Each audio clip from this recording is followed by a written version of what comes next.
بسم اللہ الرحمن الرحیم۔ والدین کی نافرمانی حرام ہے۔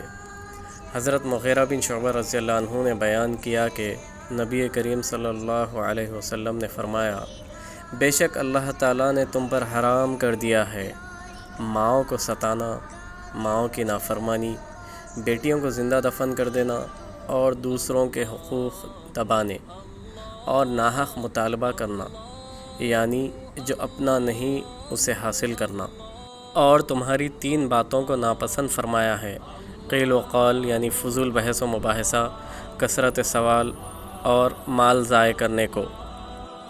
اس حدیث پاک میں والدہ کے دل دکھانے کا ذکر خاص طور پر کیا ہے، حالانکہ ماں باپ دونوں کے ساتھ ہی احسان کا حکم ہے، اور والد کا دل دکھانا بھی حرام ہے۔ اس کی وجہ یہ ہے کہ ماں کا حق باپ سے زیادہ ہے، کیونکہ وہ اولاد کی مشقت زیادہ اٹھاتی ہے۔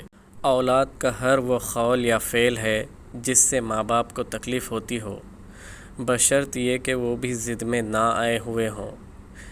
اسی طرح شرک یا اللہ کے نافرمانی سے بچنے میں والدین کی ناراضگی کی پرواہ نہیں کی جائے گی، یعنی خالق کی نافرمانی میں مخلوق کا حکم ماننا جائز نہیں۔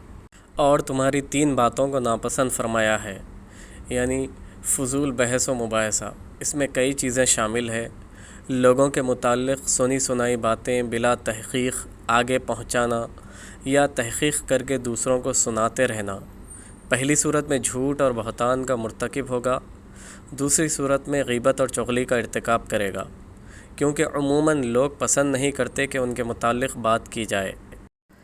کثرت سوال، بلا ضرورت لوگوں کے حالات کی جستجو کرنا، ان کے ذاتی معاملات کے متعلق پوچھنا، خواہ مخواہ کا تجسس ناپسندیدہ عمل ہے۔